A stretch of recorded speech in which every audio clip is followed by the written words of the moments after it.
Imagine this, you're in your 20s, full of ambition, and you've just started your dream business. You've studied the markets, made bold predictions, and convinced people to trust your expertise. Then one day, you lose it all. Not just a bad trade, not just a dip in profits. Everything. Ray Dalio wasn't just wrong about the market.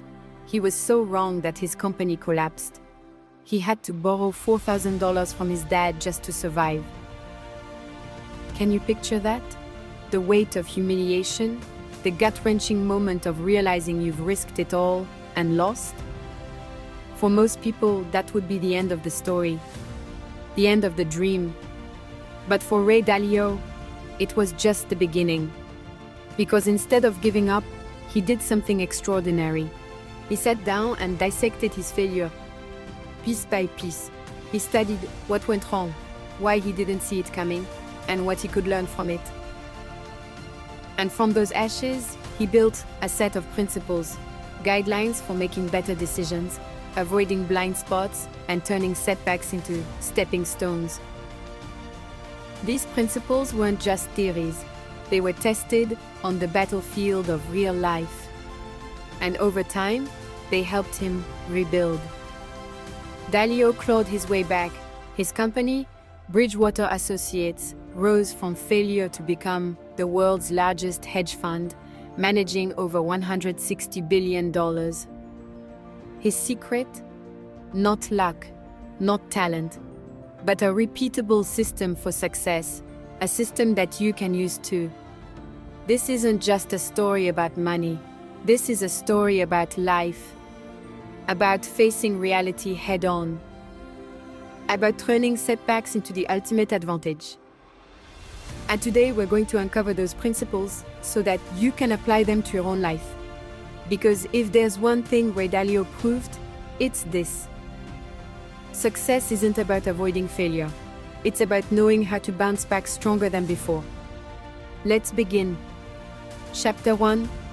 Before Ray Dalio was a billionaire investor, before he became one of the most influential thinkers in finance, he was just a kid, a curious, rebellious, relentless kid, growing up in a middle-class neighborhood on Long Island. Ray wasn't the smartest student in school. He wasn't a prodigy. He didn't have connections to Wall Street, but he had something far more powerful. An obsession with figuring things out. At just 12 years old, while most kids were playing baseball or riding bikes, Ray made his first investment. He had saved up a few bucks from caddying at a local golf course. And while carrying clubs for Wall Street professionals, he overheard them talking about the stock market. Stocks, investing, making money by understanding patterns. That fascinated him. So he took all the money he had, just $300, and bought shares of Northeast Airlines. Why? Not because he understood balance sheets, not because he had a deep financial strategy, but because it was the only stock he could find under $5. And guess what? He tripled his money. Beginner's luck? Absolutely. But to Ray, it was proof of something bigger. There were patterns in the market. There was a logic to it all. And if he could just understand that logic, he could do something incredible. That single trade sparked an obsession. Through his teens, Ray devoured financial reports, investment books, and market data. By the time he was in college, he was already placing bets in the markets. He believed in independent thinking. He didn't just follow what the textbooks said, he tested ideas, took risks, and studied how the economy really worked. That mindset led him to Wall Street, where he would build a financial empire. But then, in 1982, everything collapsed. The fall, and the lesson that changed everything. He had made a bold prediction. A prediction that, if he was right, would make him and his clients millions. He was convinced that the economy was about to crash. He bet against the market, sure that a financial disaster was about to unfold. He went all in, and he was dead wrong. Ray lost everything. Not just money, his reputation, his confidence, his company. He had to lay off his entire team. Bridgewater Associates, the company he had built with his own hands, was now just him, alone, in his tiny apartment. It got so bad that he had to borrow $4,000 from his dad just to pay rent and feed his family. Imagine that. One day you're running a successful investment firm. The next, you're asking your father for a loan just to survive. It was the lowest moment of his life. But this is where the real story begins. Because instead of giving up, Ray did something most people wouldn't. He paused. He reflected. And he asked himself a question. What went wrong? What can I learn from this? And that's when he realized something that would change his life forever. Ray discovered a formula, a simple equation. Pain plus reflection equals progress. At first, the pain of failure is crushing. But if you're willing to sit with it, to really study it, dissect it, and extract its lessons, then failure isn't the end. It's a stepping stone. That realization led him to develop principles, a set of rules for life and decision-making. Rules that would help him rise from complete financial ruin to leading the biggest hedge fund in the world. Within a few years, Ray had built Bridgewater back up, this time stronger than ever. And by the 2008 financial crisis, while everyone else was losing billions, Ray's principles helped him predict the crash and make his clients a fortune. What changed? He stopped thinking of failure as something to avoid. Instead, he embraced it, studied it, used it as a tool for growth. And that is the secret of every successful person. So let me ask you, what failure are you running from? And what could you learn from it if you just took the time to reflect? Because as Ray Dalio proved, every setback contains the key to your next breakthrough. Ray didn't just recover, he thrived. And not by chance, not by luck, but because this time he had something he didn't have before, a blueprint, a system for making better decisions, a mental framework that would allow him to navigate uncertainty, overcome obstacles, and achieve long-term success. These were more than just ideas. They were battle-tested principles, forged through failure, reflection, and relentless improvement. And they started with one simple truth. One battle: embrace reality and deal with it. When the 2008 financial crash rocked the world, banks were failing, people were losing their homes, and the market was in free fall. Investors were panicking. But not Ray, because he had trained himself to do something most people can't. He didn't deny reality. He didn't hope things would get better. He didn't let emotions take over. He embraced the facts as they were, no matter how painful. Hyper-reality. That's what Ray calls it. The ability to look at the world exactly as it is, not as you wish it to be. Most people don't want to face harsh truths. They ignore problems, hoping they'll go away. They hold on to bad investments, bad relationships, bad habits, because the truth hurts. But Ray, he learned that the sooner you face reality, the sooner you can fix it. And because he did, he predicted the 2008 crisis. While others lost billions, he made his clients a fortune. Ray also learned something counterintuitive.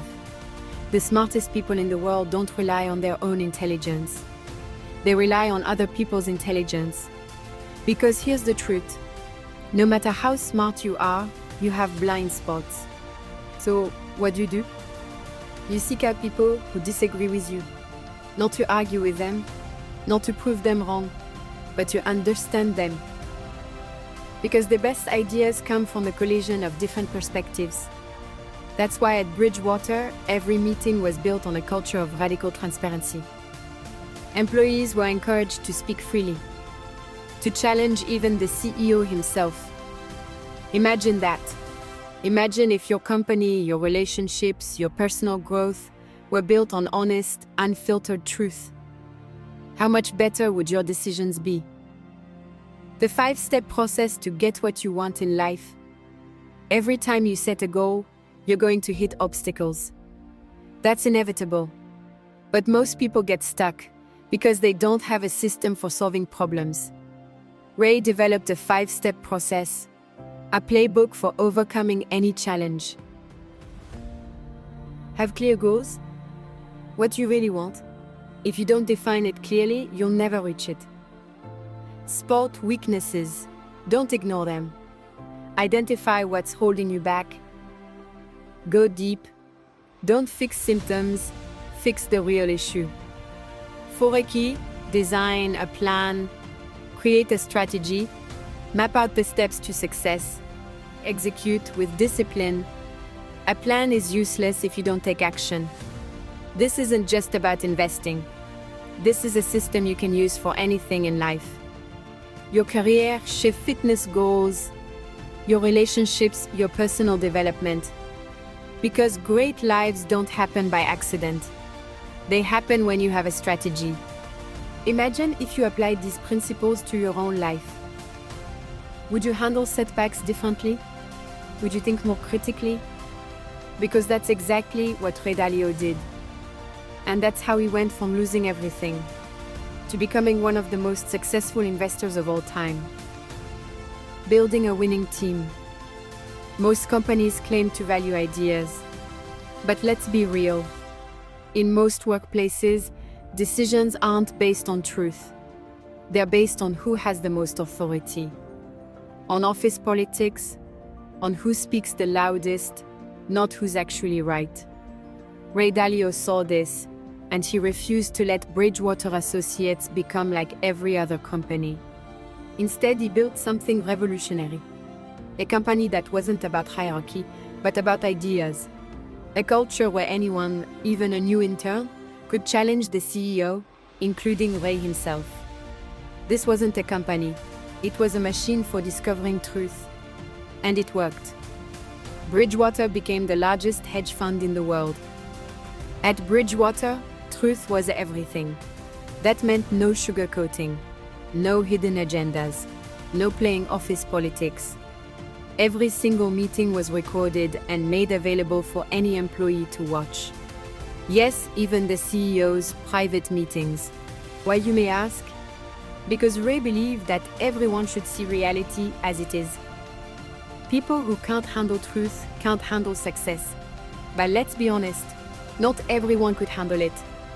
Imagine working at a company where your boss openly tells you where you're failing, where your co-workers rate your performance in real time, where your ideas are constantly tested, debated, and challenged. Some people couldn't take it. They left, but the ones who stayed, they thrived. They became better, they learned faster than anyone else. And the result? Bridgewater outperformed nearly every other hedge fund for decades. Because while other companies were hiding from problems, Bridgewater was fixing them. Believability-weighted decision-making. Here's the problem with most companies. The highest-paid person's opinion usually wins. It doesn't matter if they're wrong, they're in charge, so their word is final. But at Bridgewater, the best idea always won. Because decisions weren't made based on rank. They were made based on believability. That means, if you had a proven track record of being right in a certain area, your opinion carried more weight. If you were new or hadn't proven yourself yet, your ideas were still heard, but they were tested against those with more experience and data to back them up. And if Ray himself had a weaker track record than someone else on a specific topic, he deferred to them. That's right, the billionaire CEO would take advice from a junior analyst if they had better data. Imagine that. Imagine a world where decisions are made by logic, not ego. Where it doesn't matter who says something, it matters whether they're right. What if your workplace worked like that? Would your team be smarter? Would your company be more effective? Now, let's take it a step further. Most companies focus on strategy first. Ray focused on people first. Because no matter how good your strategy is, if you have the wrong people, it won't work. So he built Bridgewater by finding the right people, people who loved learning, could handle brutal honesty, cared more about truth than being right. And he didn't just hire based on skills. He hired based on mindset. He knew that the best team isn't made up of the smartest people. It's made up of the right people, the ones who fit the culture, challenge each other, and make everyone better. Because in the end, the people you surround yourself with determine how far you go. So now ask yourself, what if your company operated like this? What if your workplace valued truth over politics? What if your team was built on logic, not egos? Would it change everything? Ray Dalio proved that it does. And that's why Bridgewater didn't just succeed, it dominated. Final chapter, your own principles. Not just follow someone else's rules, not just drift through life making decisions on impulse, but to intentionally design a personal operating system, one that guides you through challenges, decisions, and growth. Because whether you realize it or not, every day, every choice you make, every habit you build, every risk you take, it's all based on your internal principles. But here's the thing. Most people don't define their principles. They react, they guess, they follow emotions, and that's why they struggle. Ray believes that your life is a machine, a complex system of inputs, processes, and outputs. And just like any machine, the better you understand how it works, the better your results will be. So here's my challenge for you. Pick just one principle from this video, not all of them, not 20, just one. And apply it to your life this week. Maybe it's pain plus reflection, progress.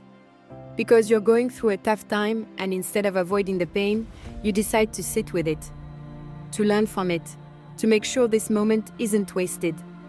Or maybe it's radical open-mindedness. Maybe you've been shutting out different perspectives, ignoring feedback. So this week you decide to seek out opinions that challenge you.